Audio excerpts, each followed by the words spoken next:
Hello guys, আসসালামু আলাইকুম, শুভরাত্রি। তো আমার যাওয়ার সময় চলে এসেছে, একদমই হাতে সময় নেই। তো আজকে হয়তো আমাদের লাস্ট বাইরে ডিনার ছিল। তো আমরা ডিনারের জন্য সবাই রেডি হয়ে বের হয়ে গিয়েছিলাম। আমার হাজব্যান্ড বললো চলো বাইরে আমরা সবাই ডিনার করে আসি, কারণ জানি না জীবনে কে আসে কে যায়, যায় সময় সব সময় ভালো থাকে।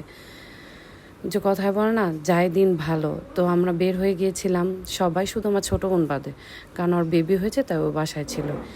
এছাড়া আমি, আম্মু, আমার ভাই, আমার সবাই, আমার শাশুড়ির জন্য খাবার নিয়ে যাওয়া হয়েছিল, কারণ আমার শ্বশুর বাড়িতে গেস্ট আসছে, তো উনি পারেন, আর আমাদের হাতেও টাইম নেই, শেষ, একদম টাইম শেষ। তো আমরা চলে এসেছি চাইনিজ রেস্টুরেন্টে। এই জায়গায় আমাদের কত স্মৃতি।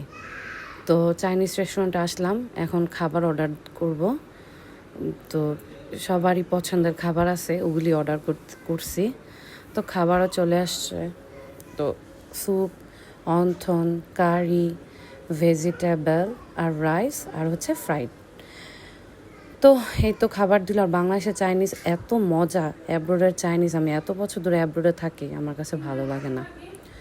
এত এত টেস্ট, মানে মুখে লেগেই থাকে। আমি আসার আগেই বলি বাংলাদেশে গিয়ে চাইনিজ খাবো, যদিও অত খেতে পারি না।